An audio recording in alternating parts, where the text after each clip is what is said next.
welcome back to my YouTube channel. I'm Angela, and I'm trying very, very hard not to fangirl right now, but this is the Tessa Dare. Yes. Oh, okay. This happened. This is the Angela. I'm trying so hard to be like professional and keep that composure going. All right, I'll try hard as well. I'm trying very hard right now. I'll try to live up to that amazing introduction, although I'm pretty sure I will fail, but we'll see. We'll see. We'll do our best. Thank you for having me here to talk with you. Thanks for watching. Romance is literally my life, and I'm pretty sure everyone watching, if they've been following my channel, they know it's my life, and they know I love you and your books. This is a big moment for me because I do a live stream book club with my best friend Nicole. Hi, Nicole. Awesome. And we fangirled out over you quite frequently. I'm honored. I'm honored that you're talking with me, and these are her books that you should be reading and buying and all love. I now officially have, I think, paperback copies and ebook copies of all of them. Oh my goodness. So that's amazing. Thank you so much. Which ones are your favorite? Which one is your favorite? I'm gonna put you on the spot before you put me on the spot. I'm gonna go with the original at the Spindle Cove. The original, Susanna. Oh really? I'm gonna go with the original. Awesome. I'm gonna go original. This. I like this. The OG Spindle Cove. I like to see. She also knows I'm not lying. This is not. Well, this is not one that I hear about that often. So well, that's great. Because I think I actually read that one. That was your first, correct? It's the first in Spindle Cove. Yeah, it's yes. my first book that got published with Avon, and so I did some that were like before that with another publisher. But yeah, I feel like I hit my stride when I moved to Avon and with Spindle Cove. So definitely. Because that was my first book for you, so I think that's what introduced me to your brand of feminism and historicals. So I think that was my first intro, so it has to hold a special place. Oh, awesome. And I also love the fact that it's ladies having their own area, and then the guy intrudes and they don't like that and they want to kick him out. Yep. So I think there's something just to that premise in itself that I find utterly enjoyable. Well, it's kind of like romance, isn't it? Like this is our space for the most part. I mean, we have some men within our ranks and we love them, but for the most part, it's a female space. Yeah. And it's not that there are no boys allowed, but they have to respect what's going on here. You can't come in and try to masculinize romance. It just, you know, it won't work. Like you could try. I mean, you can try, but the reason that most of us love romance is because it honors at least romance that has women in it. Of course, we have a lot of gay male romance, which obviously does not have women in it. But and I don't want to neglect that. But a lot of the romance that features women, it honors what our feelings are and what our values and priorities are. Not that they're the same for every woman, but that's why there's not the same romance for every woman. We have our choice within the genre and a lot of voices, and that's a great thing. So, you know, Spindle Cove is a little bit like that, I think, you know? Was that the inspiration for you wanting to create that, or did you just realize the correlation? I just made that up on the spot. I was going to say, that's actually a perfect embodiment of, like, right there. It was, like, literary criticism for you. That's brilliant, though, because it's true. Now that I've said it out loud on the fly, I'm going to use that in the future. Well, because when you said that, I was going, if she implemented that, that is, I mean, wow. No, let me tell you, the Spindle Cove series was not that fleshed out when it first became an idea. Interesting. It was really, really. Are you Panther plotter? I am a pepper in that I drink a lot of Dr. Pepper, and Panther Plotzer is like a thing, right? That's sort of in between. I think I might be that. Like, I like to have a plan, but it always changes at least 4 or 5 times. Is that so? Did you have the plot? I mean, when you say that one was a labor of love, what? Oh, Spindle Cove? Yeah. Well, they're all a labor of love, but I just mean that when I proposed that series, okay, true story. So I had sent to my editor, Tessa Woodward, 2 Tessas. It's great and a little confusing. Right, exactly. A proposal for a completely different series. It was just completely different, and that one was like fleshed out with plots and, like, you know, sample chapters and all sorts of things, and I had put so much work into it, and she didn't like it much. So we're talking on the phone about me moving to Avon, and I said, well, I have another idea about like maybe a town that's all women, and then these men come in to start a militia. And she's like, great, I'll buy that. And that was like made up on the spot, and then I had to write a whole series around it. And you know what though? It just goes to show that she is brilliant. She's a brilliant editor, and she knew that that would work better, and it didn't. I mean, I was happy with the end result. You know what, and I have been as well. I really loved writing Spindle Cove, and maybe, you know, I'll get to revisit every once in a while. I put a novella back there, and I love it when you do that. I love it when you have these smaller little inclusions. I always snap them up right away. You guys. I love to go back and revisit those characters. I mean, so you asked me, I have to ask you, of all the books you've written, oh no, do you have a favorite character that you've written? God. This is also so hard. Oh my gosh. Is there, I mean, does anyone hold an extra special place in your heart? You know what? I really feel like Minerva and Colin from A Week to Be Wicked were, as a couple, my favorite possibly couple to write together. Aww. Because I felt like it was almost like having two halves of my brain arguing back and forth. And it just felt very freeing. I have the sort of nerdy scientific heroine who is very confident in her intelligence, but less so in her social abilities and her interactions with men. And then this sort of charming, witty, rakish hero who encourages her to kind of come out of her shell and enjoy what she has to offer.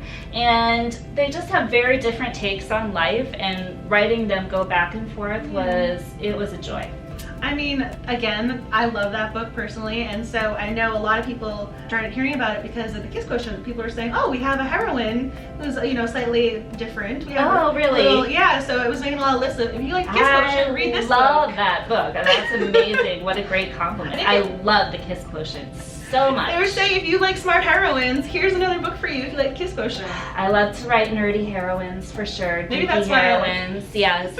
And you know what? This is also my favorite, one of my favorite dedications that I've written in a book, because it's dedicated to all the girls who walk and read at the same time, which I do and have done all my life.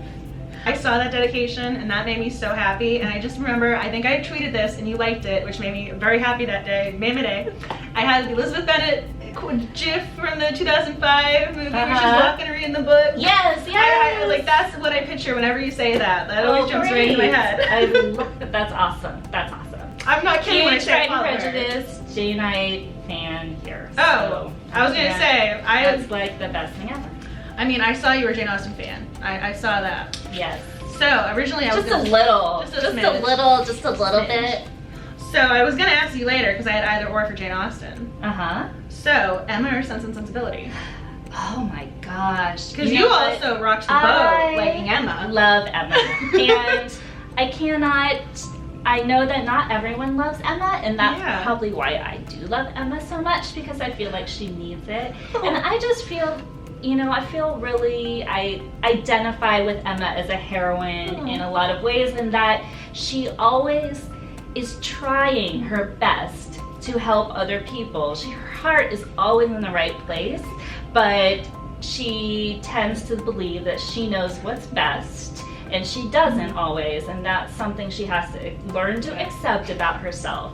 And that, I don't know, I really love that as a journey for a heroine. But I adore Sense and Sensibility as well. It's a wonderful book as well. I remember, again, with Twitter, you said you defended Emma. You put that above, I think, Pride and Prejudice at one point. I did? Well, I will always say Pride and Prejudice is my favorite couple. Elizabeth and Darcy, definitely my favorite couple. But I think Emma is my favorite heroine. So where does Persuasion and Mansfield Park, Northanger Abbey fall in this spectrum? Okay, Mansfield Park's at the bottom. I'm sorry. I'll give you that one. If you don't put Mansfield Park at the bottom, I'm sure we can be friends. I always kind of put those two on the same level mentally. Of like, okay, she's still working out. Yeah.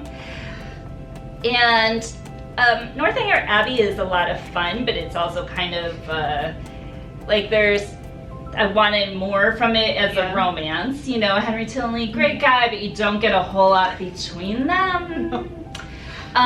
Persuasion is beautiful, but I always have a hard time forgiving Captain Wentworth for like going away for 8 years, and I just, one letter, really, one letter after all that time. I don't know.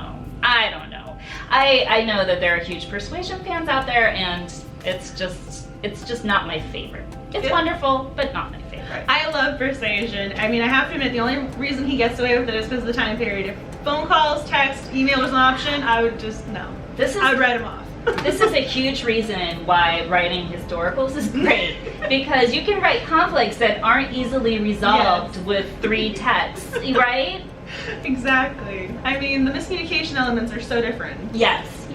There's just a lack of communication available in a lot of ways. So I kind of love how the delays with the letters too. Like, you might write a letter, but they're not going to get it for a month. No.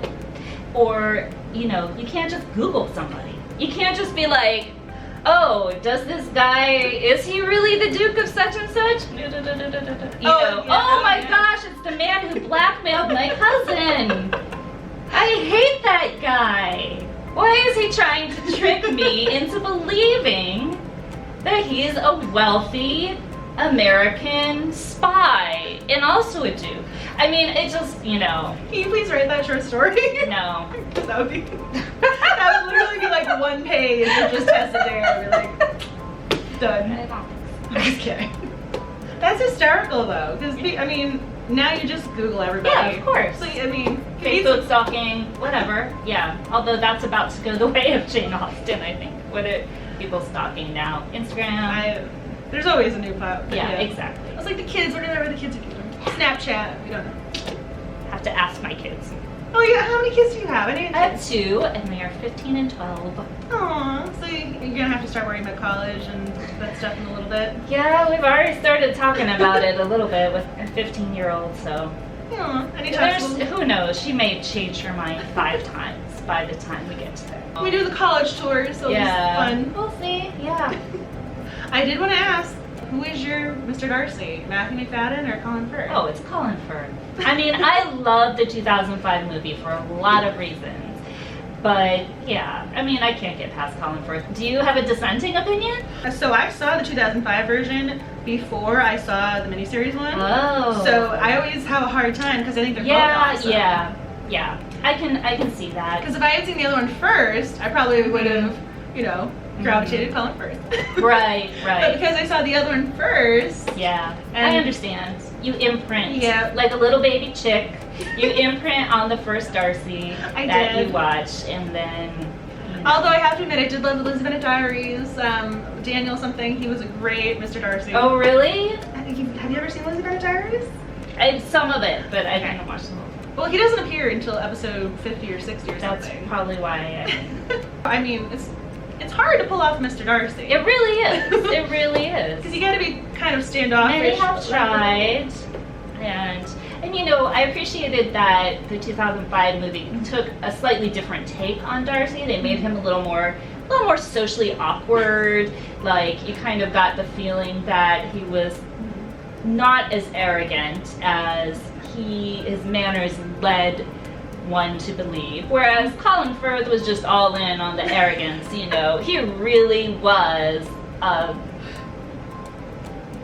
like, we're like, fill in the blank. Yeah, okay. I told her that I would try not to swear. I mean, this is YouTube, so like, we don't really know, there's no technical. Right. He's really an arse, let's just call that. So that's a different kind of Darcy. But of course, well, but that's the thing, you know, Jane Austen, this is why Pride and Prejudice is so brilliant and enduring, is because it's one of the first stories of a relationship where both characters have to learn and change and grow as individuals in order to deserve their happy ending and achieve it.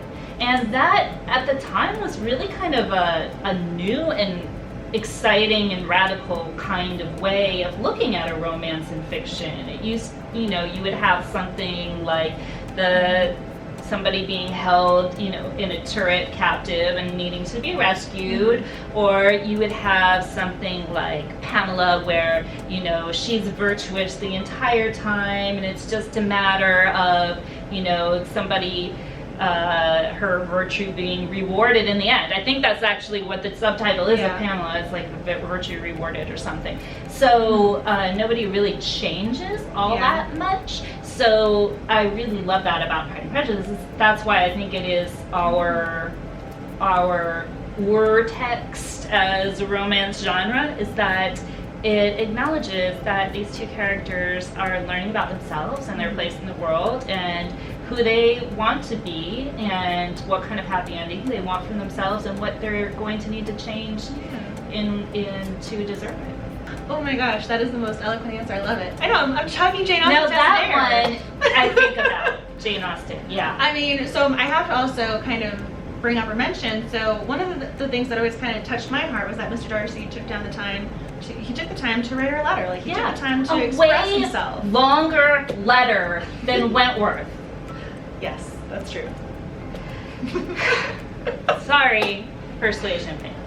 Okay, and he actually did it to clear up misunderstandings, right? He sent the text at 3 a.m. or whatever the case may be.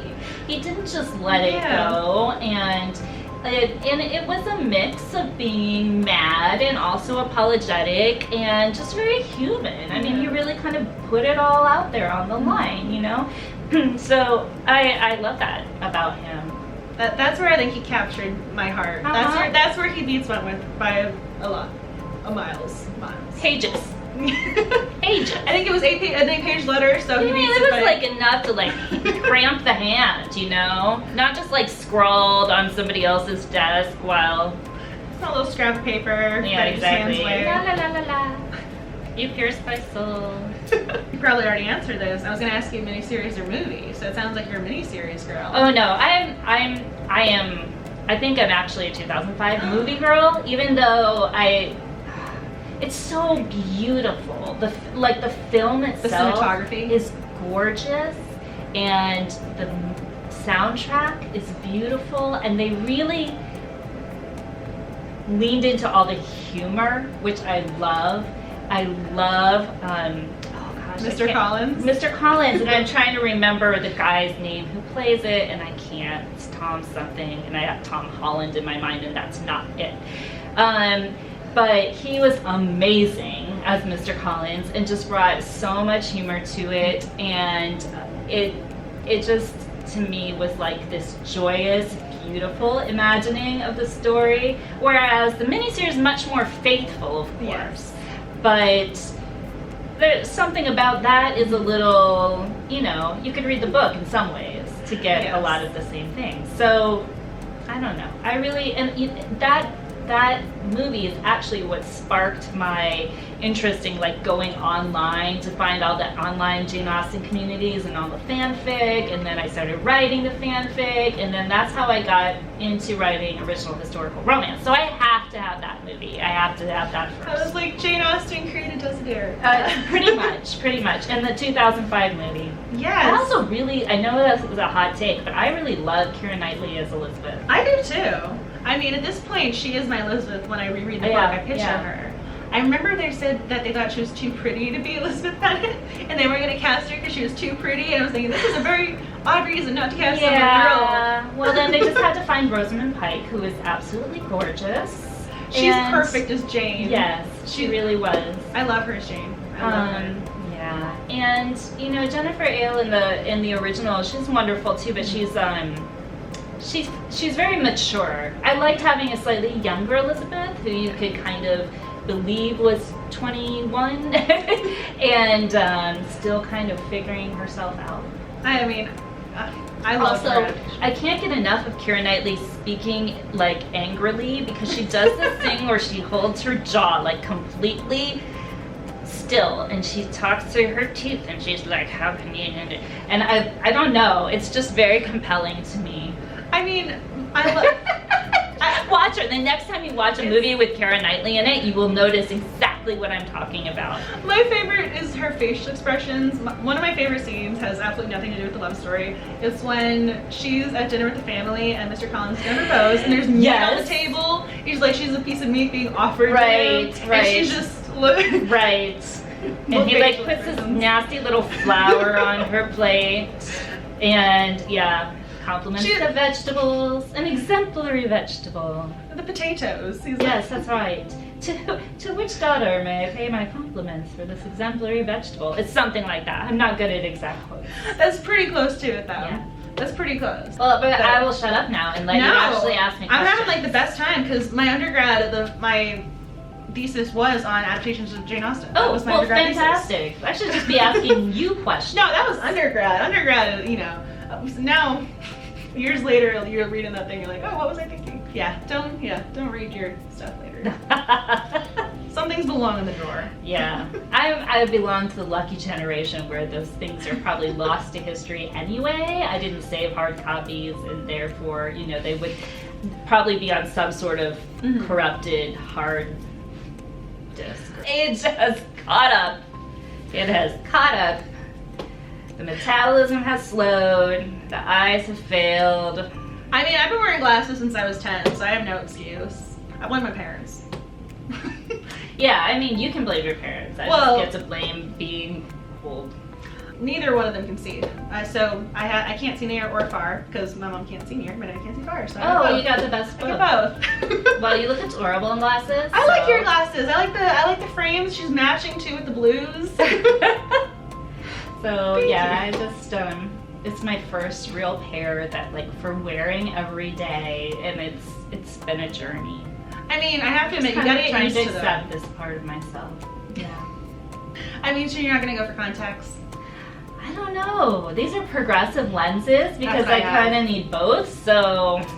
Yep. Do they even do that in contacts? They do. Really? Yeah. I have different. But then what if you get it in upside down? You can't see anything. I have a super fun case because I have astigmatism in one eye, so like I literally have one contact that's like super thick for my right eye. Oh wow. So I have like, so they do it, but you gotta special order them. They're not usually in stock.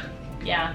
So you can try, but they're a little thicker on the eyeball, so they're not necessarily the most comfortable, which is why I'm wearing glasses. Yeah, I don't know. For now, I'm okay with the glasses. I mean, they look beautiful. I love the frames, the angles you chose. Oh, thanks. I mean, because originally I had kind of rectangular squares. Yeah. So I like the little swoop look. I have the most tiny peanut head. So like most frames look ginormous on me. I think these are like 12-year-old frames or something. So the choice was sort of limited. I have small eyes. So that's why I wear like the wing eyeliner. I'm like, oh, it makes my eyes look bigger. That's why I was like, oh, I need the frame so my eyes look bigger. The things we deal with. Yeah, well.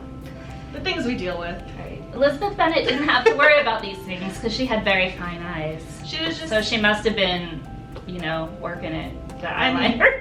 Keira Knightley can do no wrong. Yeah, no. She's a keeper forever. I need to ask, do you say Austenite or Janeite? I say Janeite. That's what I say. Yeah. That's in my bios. Some people say Austenites. It's like before I move on to the writing questions, I need to ask. Well, so I say Janeite. There are all kinds of people, I suppose. Some of them are wrong. I have Jane tattooed on my wrist in her handwriting, like a teenager who got her arms signed at a concert and then had it tattooed I saw that when you walked in, and I wanted to ask if it was Jane Austen, but I wasn't sure if it was like a daughter's name or something. That's Jane, and that's her. It's her actual signature. If I was ever to get a tattoo, that would be it. All right, awesome. We can be like sisters, and we can have a secret, Or the ardently quote, or one of her quotes. Yeah. That would also be on one of the top of the lists. Yeah, the half agony, half hope is kind of cute. I've seen that on a couple, but I again have tiny wrists, and so it's like, okay, what can I put there that people can see? So I just went with the Jane. You didn't add Austen at the end? You just knew Jane was enough? Well, I mean, that would have been all the way around my. You could have done it, right below it. I suppose. I don't know. I was just curious. I mean, that's my first tattoo, so I was kind of complain. Are there others? No, actually. First and but only? it's first and only right now. But see, she's worth it though. Yeah. Jane Austen. Well, I figured, they always say don't put, something that you might change later. And I mean, like kid names, obviously, well, I've been with my husband 17 years, so I, knock on something. Hopefully that's not going anywhere. And then my children, I suppose, are always going to be my children. But, they could decide that they suddenly want to go by, Rocket Man or something. And then, and I thought to myself, well, Jane Austen's name is not changing, and I have had her in my life for longer than any of those people. So I just went with that. And I put it on my writing hand, so it would kind of be like a source of inspiration. Oh, I love that. So are you left-handed then? I am, yeah. See, she's guiding your hands. That's right. Well, I don't know. I don't know about that. Like the muse, you got the I'm spirit. gonna put it blame on her when I, have a bad writing day. I'll be like, Jane, you're letting me down. You can always do Jane on that one and Austen on the other one. I suppose. And then just go like that. I honestly thought about exemplary vegetable, just like because. But then people talked me out of it. And I think they were right to do so. I mean, I love Mr. Collins. I think I use that GIF, what excellent potatoes, way too often. Yeah, right. I use that one a lot. Yeah. I mean, potatoes are excellent. He did have good choice in He did. And then I always think of Samwise Gamgee. Oh, tight. Do please He tell actually me. had good taste in daughters too, but no, he was not worthy. I mean, we were talking about your writing for a second. I mean, so you've written quite a few books. I mean, for some people it's a feat just to write one book. I just finished, if you include the novellas, I just finished number 25. Let me hold it up since you thoughtfully have the cover right here. The Wallflower Wager. This is my 25th. I was so excited. I wanted to make sure I printed it out because this is a pre-order right now. Which I already hit the pre-order button on. Oh, bless you. So everyone else needs to add this to August 13th. It's not that far away. No. I was like, I better edit this and get this out there so people know it's coming. Yep. I saw it and I was going, I got another Tessa Dare I gotta go read. I hope you like it. So this is the current one. Is there anything being written now? Because this one's being published. Or is there anything you're working on?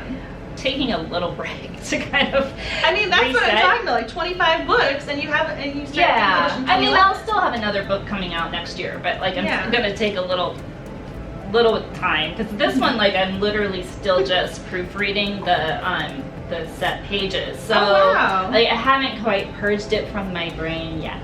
So it's gonna, but I will be working on book 4 in the Girl Meets Duke series, and that's teased a little bit in this book. It's Nicola's story, and she's sort of my mad scientist inventor, so I'm really looking forward to that. Mad scientist inventor slash baker. She also like bakes biscuits, cookies all the time. So really, I think she's obviously the ideal woman for any hero. I was like, she's now my Why is she still on the market? She's a little distractible though. She's a little prickly. She's but she's gonna have a good story, I hope. And it's gonna be called The Bride Bet unless something else changes. You may have heard it here first. First-hand information. That is exciting. You also kind of answered one of my other questions. I mean, so you go out of the character first for the plot for her. For her, for sure, yes. It's sometimes I have a plot first and then the character is built for that, but with a series, you kind of have to have the characters set out before I know exactly what the plot will be. I mean, actually for the Wallflower Wager, I had the plot, the basic of the plot in mind, just the idea of a heroine who has all these animals and the hero wants her to get rid of them. And then she's like, well, you have to find them good homes. Yeah. Okay, I had that sort of germ of an idea when I started the series, but I didn't know how it was going to work or what the characters stories were going to be completely like, so that still was, it was a whole journey there with the two of them. One of the other things I really appreciate about your writing is not only does it have a feminist element, but it's have feminism in historicals, which is not always easy to accomplish. I mean, so when you think about the mad scientist, you have an educated heroine in a historical, which is hard to, I mean, hard to get education in a higher capacity when you're a woman during these time periods. It's true. No universities for women yet at that time. So how do you incorporate these feminism elements into, or feminist elements into the books? I mean, do you think about the characters? Do you try and interweave them later on, or do you already know beforehand? Well, even though there weren't colleges and universities for women, it wasn't impossible by any means for a woman to get an education. It just had to be, something that was supported by her family, and also she would have to have tutors or something like that. But there were very educated and brilliant. There were always have been brilliant women, and there were a lot of them who were educated and contributing to fields. And so I don't consider that to be ahistorical at all. And actually feminism, I mean, there were quite a few women who were doing cool things and feminist things, and my belief about writing historicals is that unless there's batteries involved, nothing is really new. People are people, and there have always been people who had varying views on women's place in society, in the home, and maybe the proportions were slightly different than they are now, but we still have people who believe that women shouldn't be educated, especially if you look globally. There's a lot of girls who never have the opportunity to go to school, and we still have men who don't believe that women belong in a certain, or that they can run with the boys in like a hard science field or something like that. So it's things haven't changed all that much, unfortunately. So I feel like I write some of the tensions that are current in a historical setting. They're just kind of problems. Women have always had some challenges, and they have always risen to them. Is this a motivation for you when you're writing, or is it just something in the back of your mind when you're crafting your stories? Because that seems to be a big part of the characters themselves, because these women have agency, and so I'm just curious, when you develop them, are you thinking, they're feminists, or is it just a natural inclination to write them that way? Because it comes across as the page as, you can read them politically, but I mean, literature. Right, absolutely. And it does. I think I learned the hard way with some of my early books that I'm not good at writing heroines who are like beautiful and confident and the belle of the ball. Like I've literally tried, and it was a miserable failure. And it wasn't until I started writing heroines who were kind of awkward and insecure in some ways that I really kind of hit my stride. So part of it is just like not knowing how to write any other way. And I like to write those kind of geeky, educated heroines, which sometimes puts them at odds with the Regency Society naturally. So they have to be sort of feminist and standing up for themselves, and the heroes can be feminist as well. Hopefully they come to regard the heroine's goals and dreams as their own. They really want her to achieve what she set out to achieve by the end. Maybe not in the beginning, but by the end. They better darn well want, Maddie and When a Scot Ties the Knot to get her dream job drawing bugs in the Amazon, or whatever the case may be. Right, exactly. I have 3 copies of this book here. I was going to ask you to do a giveaway of this one later on. Yay! So everyone watching this book that she's talking about, she's hopefully going to sign it. You guys can it. For sure. For sure. Because it's a good book, and he does regard her and her ambitions. Yeah, he comes to. He's not all that excited about it. And I mean, it takes time to learn to appreciate a woman who spends her days drawing insects and crustaceans. And so, but he does. He realizes that she has an amazing talent, and she should be using it. It's also one of my favorite romance titles. I love it. I'm so glad you love it, because I was really unsure about it, and my editor and her boss had to like reassure me constantly, no, it's cute, it's really cute. So I'm really glad. There's so many titles of Scott, but this one I think wins for me. Oh, good. There's Never Seduce a Scott, and so this one I was like, no. This one's One of Scott ties a knot. This one fasting. Yeah. This one wins for me. Okay, so good. I'm glad they reaffirmed it. Like I'm glad too. They kept it. I'm glad too. See, and that's the one that you guys can hopefully win. I'll have the information down below in the description box for you. Even though now I'm currently pointing at the floor. It's going to be in the description box when it's edited. Right there. You didn't have to tell them it wasn't there. They could have believed it was.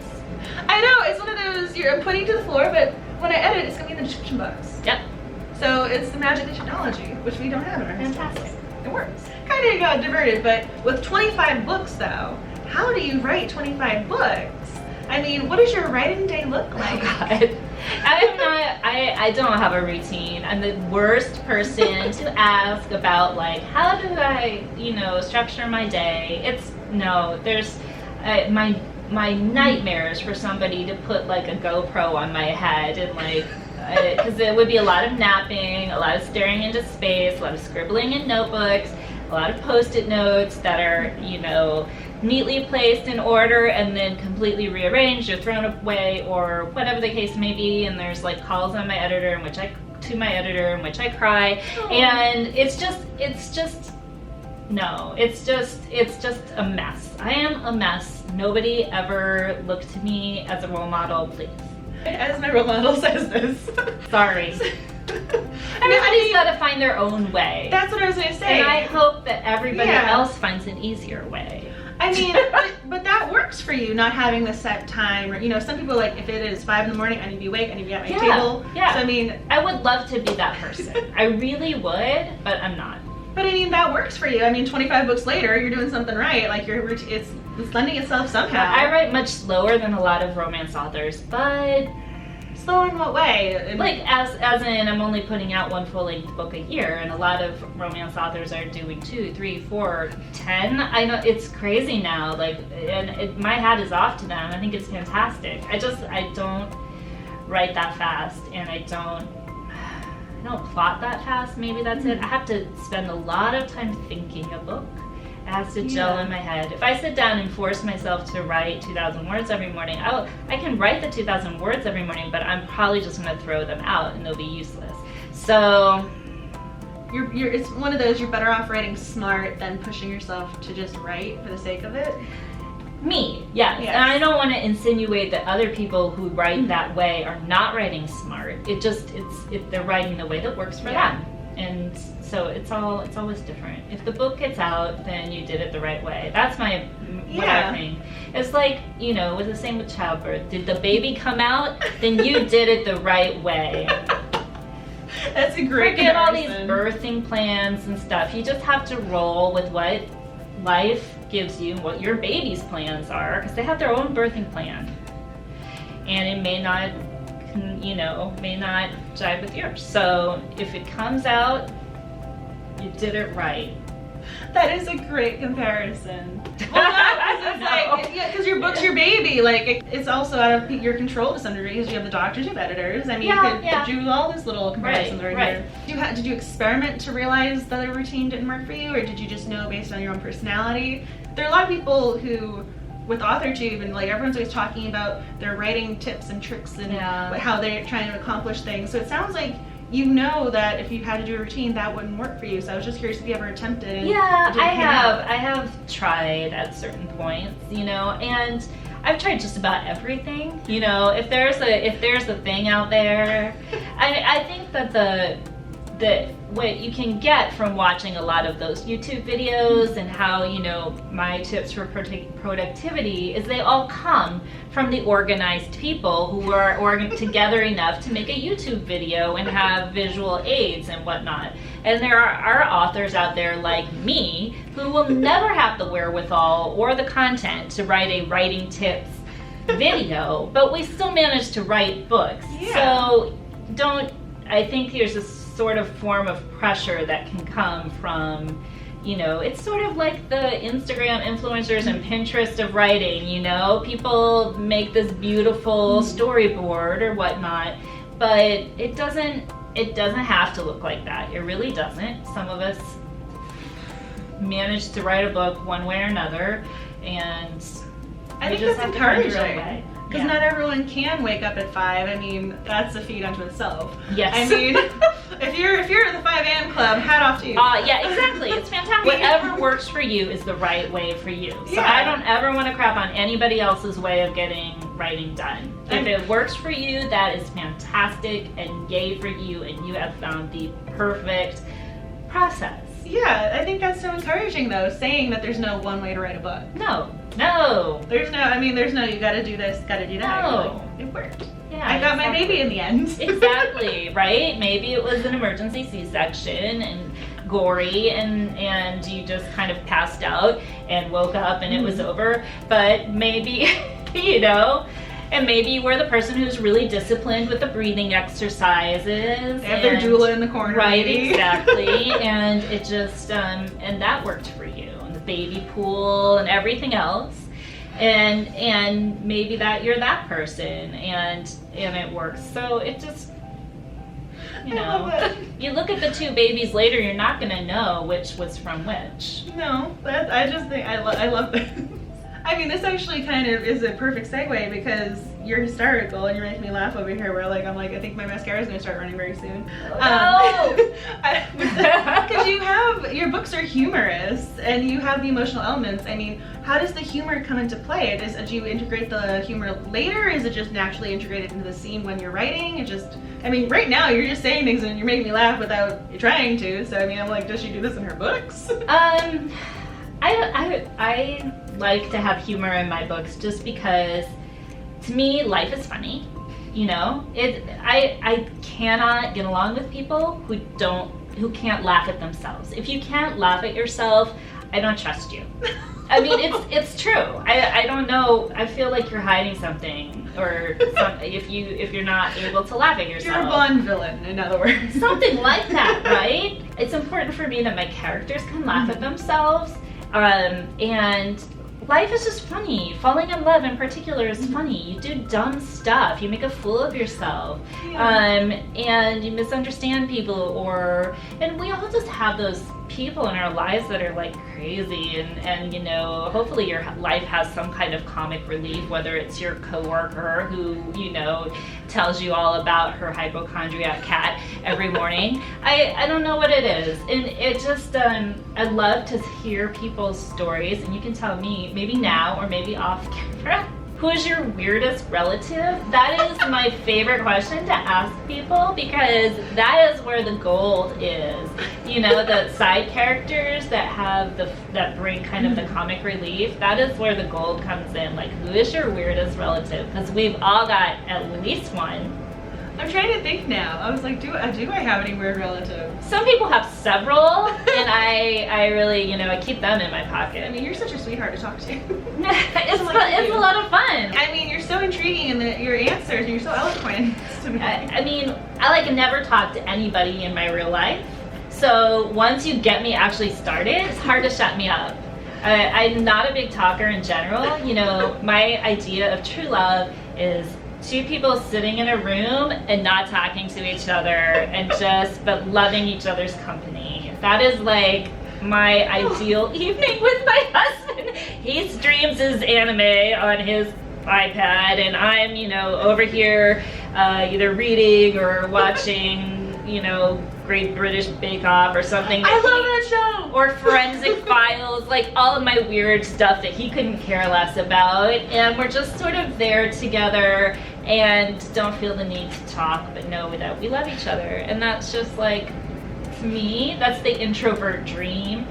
But every once in a while I come to something like this and I have to, talk. And then it just all comes out. Well, because you're talking about Jane Austen and books. I mean, it's all gold. It's true. Don't ask me about, something I don't know about. I mean, we're talking about like the passion over here. Like, that's true. This is it. Yeah. I spend a lot of time thinking, so like there's all those thinky thoughts up there, and if you ask right questions like you are doing, they start to come out. I was trying to be so prepared. I was like, if she's gonna give me her time, I want to make sure I do a good job, make it work. You're awesome. You're so sweet. I'm wearing foundation, so I don't know if you can see how much I'm blushing right now. Thank you. Just made my day. It's like Book Lovers Con, done. That's over, good. Got a compliment from Tessa Dare. Life's good. Oh, thank you. I did have either or questions for you. Okay. Oh God, I suck at these. Okay, try me. Because I don't want to hold you hostage, but I did want to ask you some either or questions. All right. So I have your romance specific related questions, sort of. And then we have romance in general, and then I have random ones for writers. So what are your... Go for what's best. Go for what's the juiciest. Okay, so these are my romance related either ors then. Alpha hero or beta hero? See, I knew you were gonna do this to me. I don't like choosing things, but I mean, that's okay. It's okay. Okay, every review has these, but that's okay. I'm gonna call my heroes, my favorite heroes are Torbelfas because they have a hard, they're like a candy. They have a hard alpha coating and a soft beta center and a fudge torture ripple. That's why I think I like your books, because the hardcore alphas where there's no beta elements at all. Sorry. Yeah, exactly. They have to have that mushy center. If the only reason somebody builds that kind of a hard exterior is because they're hiding something extremely vulnerable within themselves. That's my view about real life. And somebody that's just hard all the way through, well, okay, like certain parts can be hard all the way through, but like, you know, that there's no underlying vulnerability. To me, it's like, how did you get that? How did you develop that hard armor that you're wearing around anyway? I don't kind of... Okay, anyway, go ahead. See, either or becomes 2 minutes. No, I mean, I feel like we're getting the inside scoop. Like, you know, what's going on? Bad boy or playboy?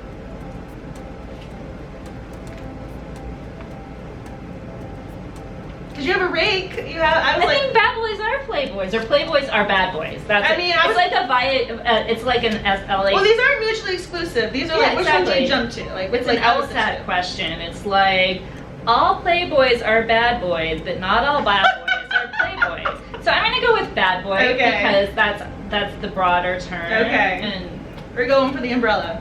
Friends to lovers or fated mates? Friends to lovers. Second chance at love or first love? First love. Opposites attract or a best friend's sibling?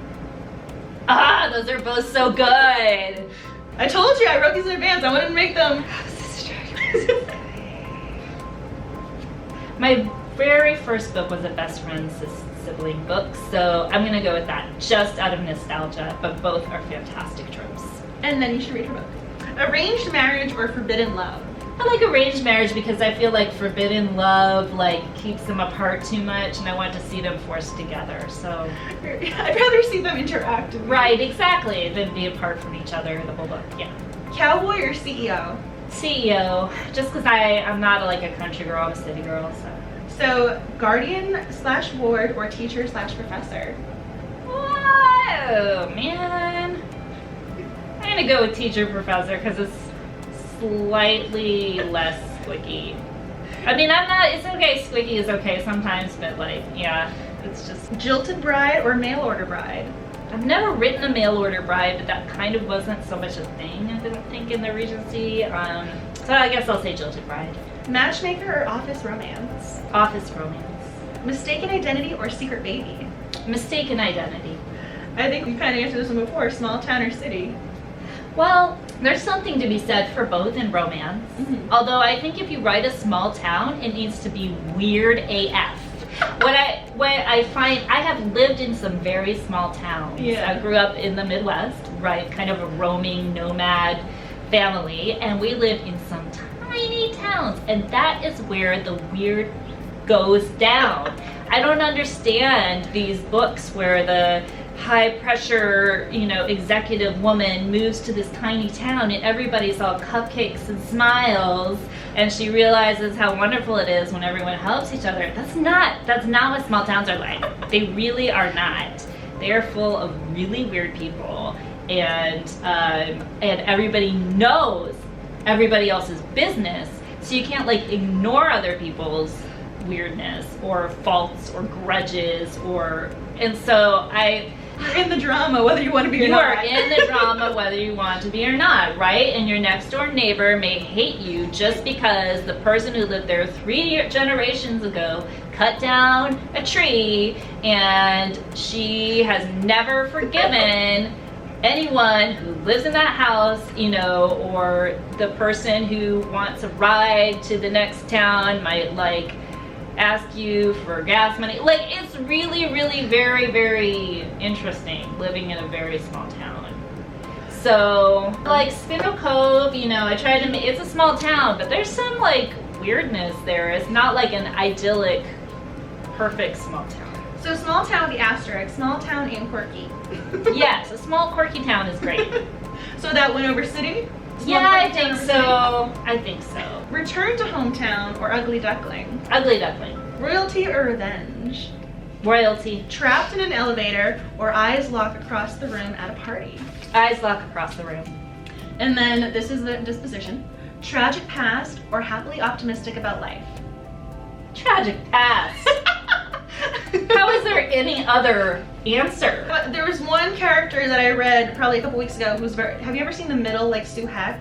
This character, nothing bothers her. And she's just, the husband died and she goes, oh, now I have a chance to go find true love. I mean, nothing got to her. She was so optimistic. But there has to be a reason for that, and it's probably rooted in tragedy. And she built this you know, this kind of shield or this personality that she's going to pretend that nothing really matters. But underneath, she is extremely vulnerable, and she got that way because something devastated her so much in her past. No, I don't know if that's I'm trying to remember the book. But this is how it should be, right? Mm-hmm. You know, something completely devastated her to such a degree when she was younger, where she put her whole heart into hoping for something, for one outcome, and she didn't get it, and it was completely soul-shattering experience, and so she put herself back together, and she's never gonna hope for one thing too deeply again. She's gonna be happy with whatever comes her way.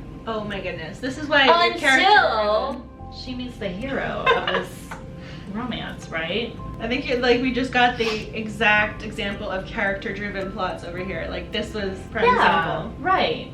Because who's really like that they don't care what really happens unless they have a reason, right? It's not typical. I mean, it was definitely not typical. I have to admit, the first time I was reading no offense to whoever wrote this book. Wait, watch it be one of my absolute favorite books. No, never tell anybody. I'm not telling you, but the first time I was reading this, I was going, is there something, like, she got hit in the head? Like, what's going on? See, that's another kind of tragic backstory. I was kind of wondering what was going on. And then suddenly she starts to have flashbacks to her not perfect life. And she's like, what do I do with this? It wasn't until I realized the inspiration was the type of Sue Heck type of character that I was like, oh no, she's just a very happy person. I'm along for this ride. But I had to know that because I didn't necessarily think that right away when I was reading. Okay. Because I'm very much, let's look around the room and see what could go wrong for me to trip over. Right. Well, I guess if you pair that character with a really pessimistic character who refuses, well, the other person wasn't a pessimist? I mean, I think he was just more, I think he kind of was like letting her do her own thing. He was more low-key. What was the conflict in this book? I'm trying to remember now. The husband died.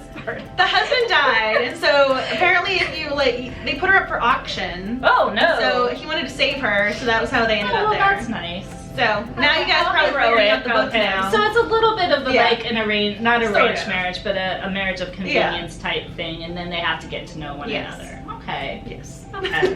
This is, again, I read a lot, so this was 20 books ago that I'm trying to think back to. Yeah. So I'm trying to remember the plot off the top of my head, so I'm looking up at the ceiling. But see, that's the kind of book that I couldn't write. You know, somebody else could write that book beautifully, and it couldn't be me. Why is that, though? Just because of the type of character? Because I couldn't understand how that person works. I mean, I just couldn't. It's like the beautiful, confident woman that I couldn't write.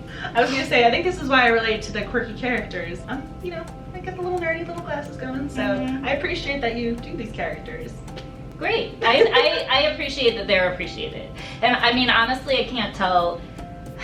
That is for me one of the most rewarding things about writing romance, is that I get to put like my quirky, weird insecurities, self, geeky interests, all these things into my books, and then people like them, and I can't tell you how selfishly wonderful that is, because when you're an introvert and you don't necessarily freely feel comfortable have the ability to freely share all that stuff inside you with people around you in real life, to be able to kind of put it in a book and feel it validated is an amazingly wonderful gift. And I hope that in some ways the readers on the other side are feeling the same, that like they are validated as well, you know? So when someone finishes your book, is that the hope they take away with them? Is that what you want them to walk away with, feeling validated and having that happily ever after? That's wonderful if they do feel validated. I know not everybody is going to connect that deeply to a particular heroine, which is fine, but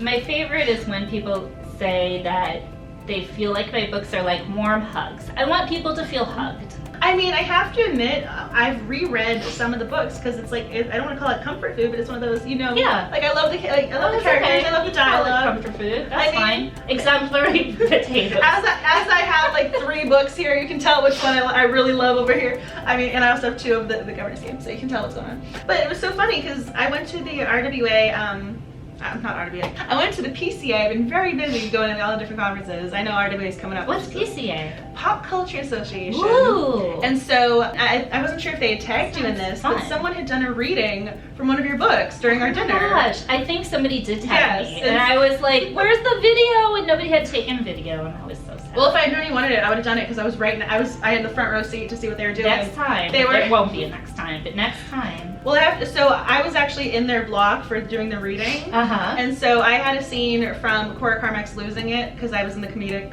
block. And so they went first, and I'm going, I am not going to live up to this. Because they did alternating, because they did the scene, I don't want to give it away for spoilers, but they did the scene where a certain younger character is being told by her more mature character about a certain relationship. Sex ed lesson. Yes, that was their scene that they read. Oh my gosh. I so wish I had this on video. But they did it so well. But it was so happy because people were going, I know that scene. Other people were, you know, like were remembering it and getting emotionally attached to it because they're going, yeah, I love that scene too. Aww. So you had the reaction in the people in the audience. That's another thing that I always want is I want that one scene that people will be like, oh my god, I just got to the scene. And that was the one for that book. And I can usually I can kind of hopefully figure out which scene it's gonna be when I'm writing. Like I kind of feel it. Like I might. You had to know that scene was gonna resonate. Right, exactly. And this scene is hysterical, y'all. I mean, I don't want to give it away in the book. That's alright. It's not that bad. Okay. But it's funny. The heron's mom is trying to give her a sex ed lesson using exemplary vegetables. You know, it is. It's very. There are props involved. There are props involved. And so that's the whole idea. But people got so excited. They're going, oh, we're reading Tessa Dare. Oh, I know that scene. So you definitely were inspiring readers with that. I just want to make sure I told you. Thank you. I'm so honored that I got to talk to you and you got to do this. It was so much fun. I don't want to hold you hostage because I know there's a lot else going on at Book Lovers Con. But I could sit here and very little of it is as entertaining as you. I'll take this over the fairy ball any day. Did you go to the fairy ball last night? Actually didn't. Well, we had an event that took place after you did the summer party thing, right? Yes, right. So I was kind of saving my extrovert energy for that. I have to admit, I'll go to one event and then I need to come back to my room to get ready. And I go to an event and then I come back. Yes. So I understand entirely what you're talking about. Because again, I think the whole introvert thing, I relate to that. Yeah. I think it's just, it's something you have to come to accept about yourself and then just learn how to ration your energy. Where to spend it, and I'm so glad that I saved a lot of it for you. You just made me so happy. Thank you so much for doing this. Thank you guys for watching. I know. However long this has become. I know, right? This little quick interview turned into Jane Austen. We got the writing. I love it. Cut it down to 5 minutes. Thank you so much for watching, everybody. Bye.